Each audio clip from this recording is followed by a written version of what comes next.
Hey everyone, welcome to another episode of Creators Corner here with TubeBuddy. My name is Rob Alasabas. Really excited to have you here. Got a really special guest. Never had a travel vlogger on the show before, so I'm really excited to bring John here. Hey John, how's it going?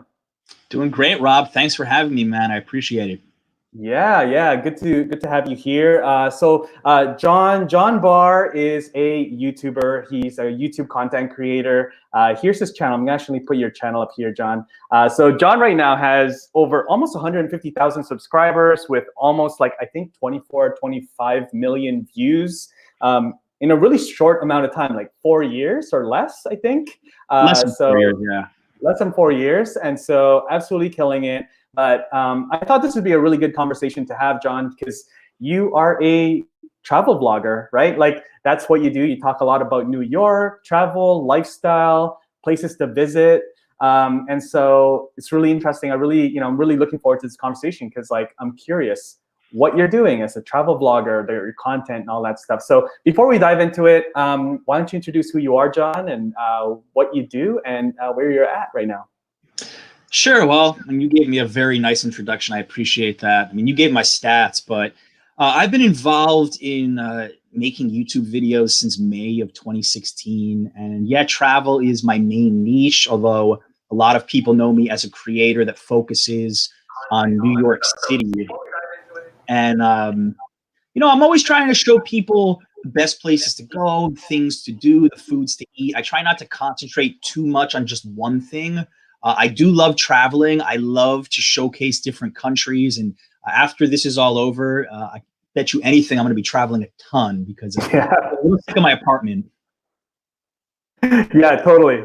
Awesome. Yeah, I know. Same. I'm like, where are we gonna go as soon as we are allowed to travel? That's gonna be like, if you guys are watching, let us know. What's the first place you're gonna fly to as soon as you're allowed to fly?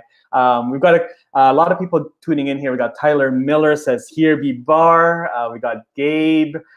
Just a lot of people. Orlando guy here also on YouTube Live says he's got a travel channel as well. Yeah, really awesome to be here. So really quick story on how I actually came across John's channel. So like before this whole thing happened, we're gonna be traveling to New York for a conference, and I was gonna stay a few days with my wife. And I actually came across your channel. You and Tall, Traveling Clat, actually were like in the first, like, I don't know, you guys dominated New York travel vlog. You guys dominated that whole search. So that's how I came across you guys. I reached out, that was a few weeks ago, and now here we are. So really good to have you here, John. So I've got a number of questions for you, as a creator, what you're doing now, and just a number of questions for you. But if you guys are watching this live, let us know what questions you have for John. Again, I'm gonna share his channel here on the screen.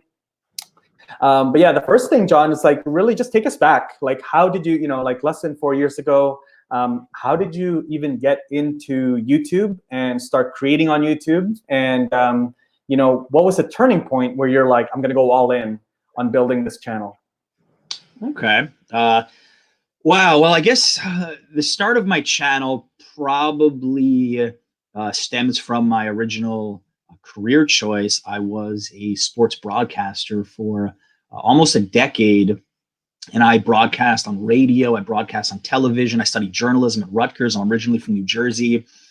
So I did that career for about 10 years, and I kind of got to a point where I was just tired of doing local sports. I had traveled the country doing minor league baseball, and I did college basketball, Division I, and I was trying to get an agent, and I got close a few times, but nobody was willing to sign me, and I just couldn't stomach the idea of doing one more year doing high school sports in the New York City area. So I decided I'm gonna stop, and I'm gonna see if I miss this, and I'm gonna see what else is out there. So for about 1 year, I had just about no creative outlet in my life, and I just felt like something was missing, and I didn't know what it was. And then in about, was it March or April of 2016, I was reading a blog. I was always into travel.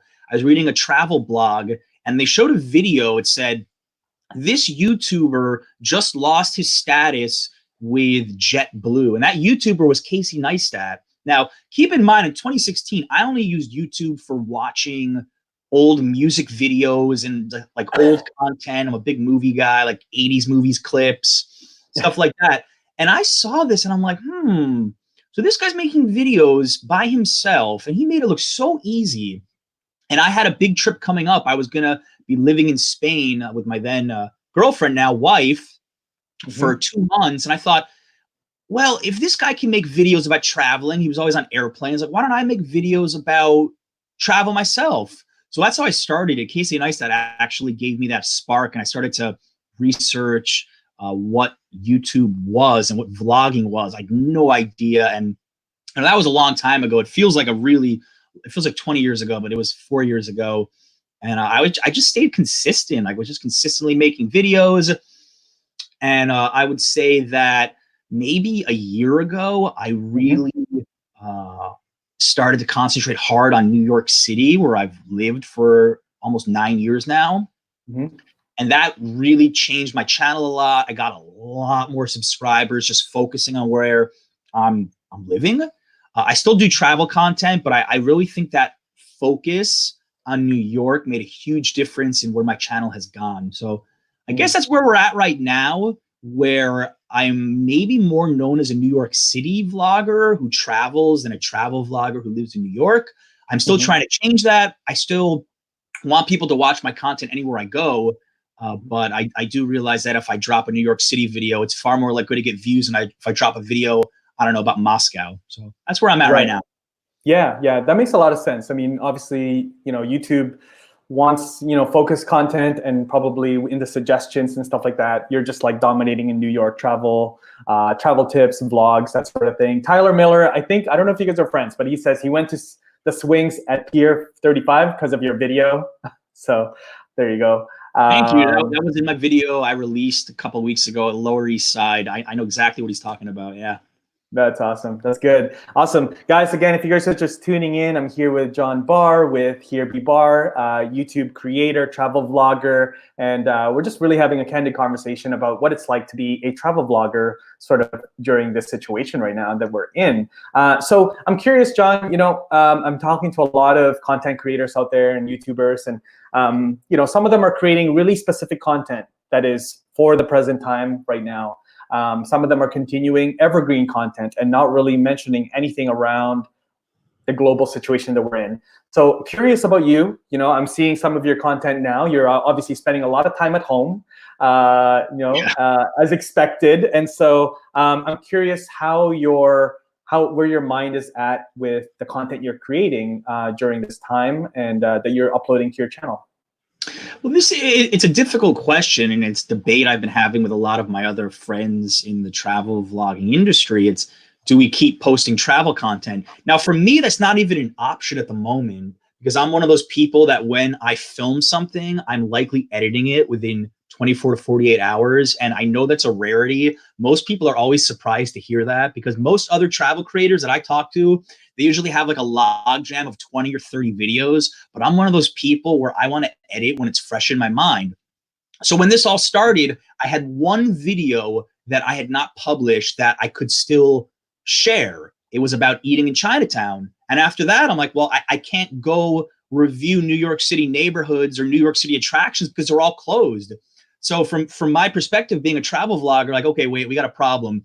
Either I can share old content and repurpose it, or I could see if my audience is going to be interested in me switching a little bit more to being a lifestyle guy and just showing a slice of what New York City is like right now. So currently, that's my strategy. I mean, I guess you could see it from my last few videos. I think the first one I published was what's life in New York right now, and I showed some clips of shopping, and I was talking from my kitchen.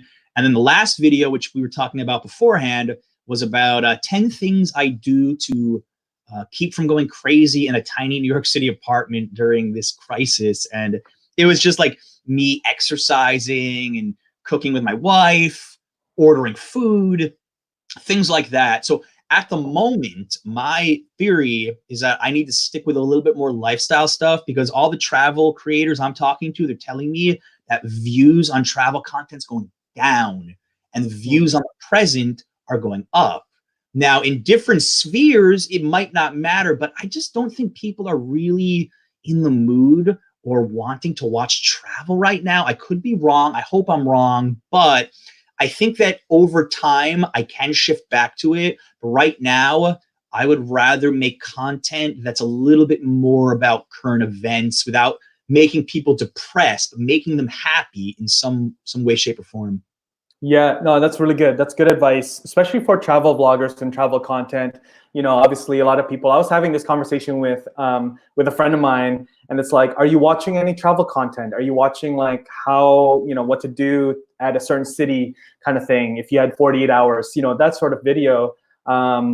And some people are, yeah, you know, we just want to escape the situation, so we want to kind of think ahead and like just dream of like going to Hawaii or, you know, Paris again and stuff like that. But a lot of people are like, I'm not, like, I can't travel anyway, so it's just kind of makes me sad, you know. So it, you know, it kind of, It's a tough spot to be in. I don't know what the average viewer is feeling like, but I know a lot of people just canceled their trips to New York City. So, and I also really can't create new stuff. It would all have to be repurposed anyway. So for me, it was an easy decision. I'm sure if I had a gaming channel, it would be much more difficult than with travel content. When you can't travel and you can't go outside much, it's kind of hard to create new stuff. yeah, no, that's good point. So I'm curious, for everybody out there that's tuning in, are you creating relevant content to the present time, or are you continuing to create just the same type of content that you're creating? And also curious what type of space you're in. What's your niche, right? Because I think that does matter. Obviously, for travel, it's different. If it's a cooking show, it's different. You know, you could probably continue on with your evergreen type of content. But yeah, that's really helpful. I want to ask you, John, like, you know, people see travel vloggers and all they do is like get on planes and travel. And, you know, I'm curious to hear directly from somebody that does this full time as a, you know, for a living. What is the hardest thing about being a travel vlogger, and having a travel channel? And also, what is a myth that, you know, you want to debunk about travel vlogging? Ooh, great questions. I would say first, the hardest thing about being a travel vlogger, outside of the obvious, like keeping things interesting and entertaining and informative, would be maintaining an audience.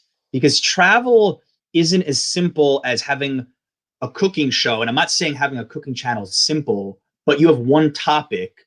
Yet, if I'm doing a video from the Philippines and then the next week I'm doing a video from Poland, you might get two very different types of viewers. There's people that may only have an interest in one country versus another. And a problem that a lot of travel vloggers tend to fall into is they'll see themselves building up audiences in one location. And as soon as they switch destinations, that audience goes, happened to me before, happened to me many times. I was in Mexico for 4 months, built up a nice audience, came back to New York, gone. 90% of them left.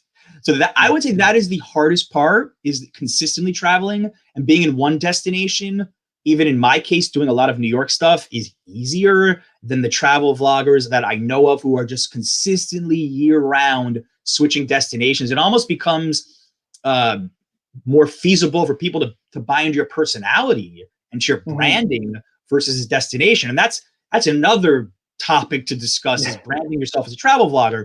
I would say the biggest myth is that this is easy and that being a vlogger is easy. And, you know, I will tell you, when I saw Casey Neistat doing it for the first time 4 years ago, I knew just about nothing about shooting. I knew nothing about editing. I had to learn all of these things on the fly.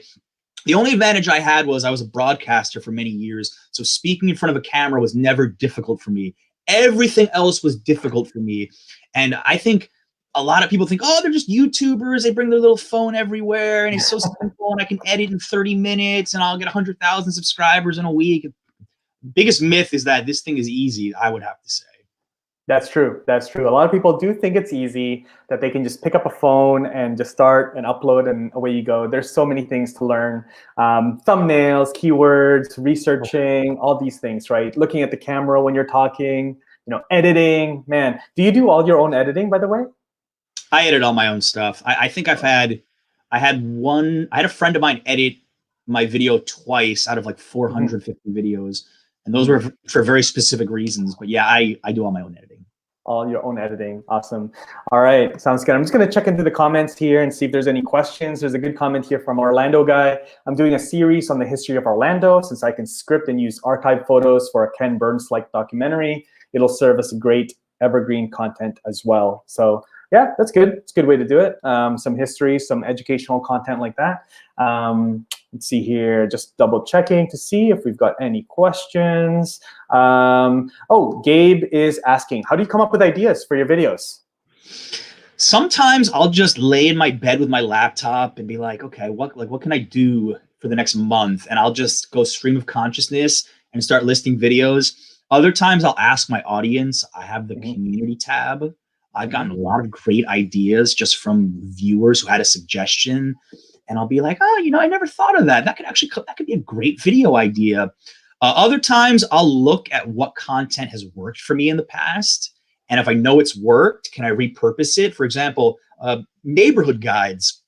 I'm doing lots of neighborhood videos. I could do 30 different neighborhoods in New York right now that that would keep me going for a while. So a lot of it's like what's worked in the past. A lot of it's asking people what they want to see.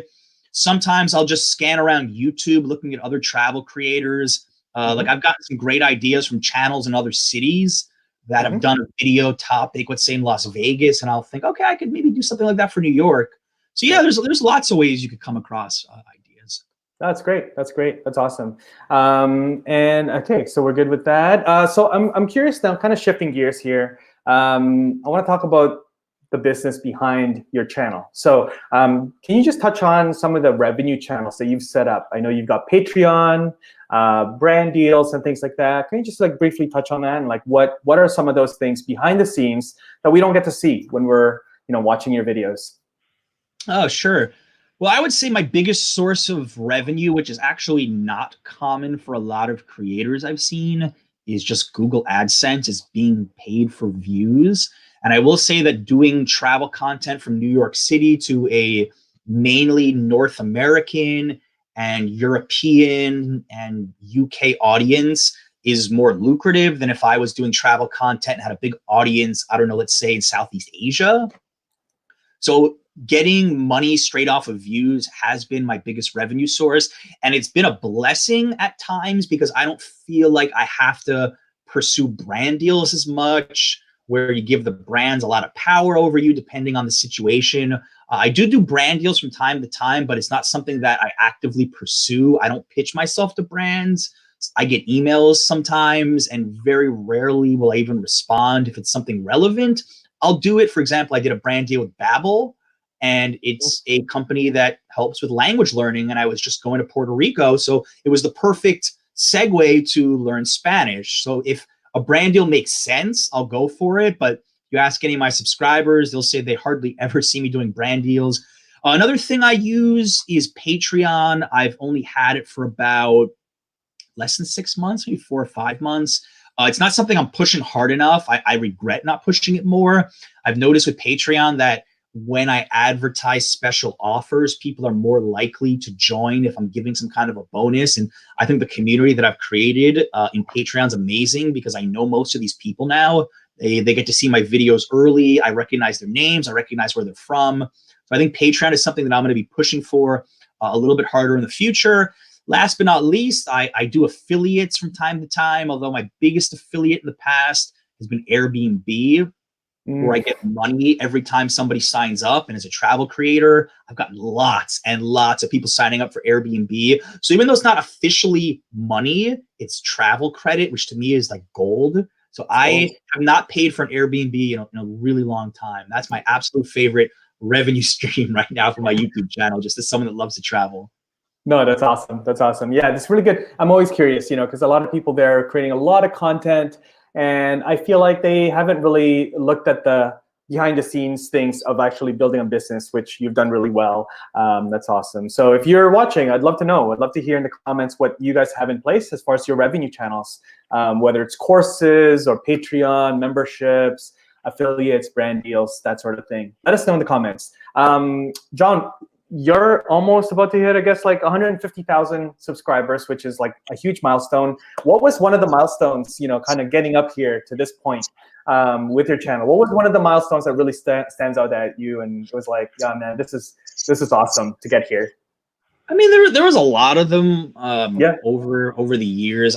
I would say when I was a really new creator, the one thing that I always wanted was just a consistent community of people commenting on every video. I used to hate my first, I don't know, 6 months to a year on YouTube when you get 2 or 3 people commenting. I mean, I would say a milestone was having my first fan.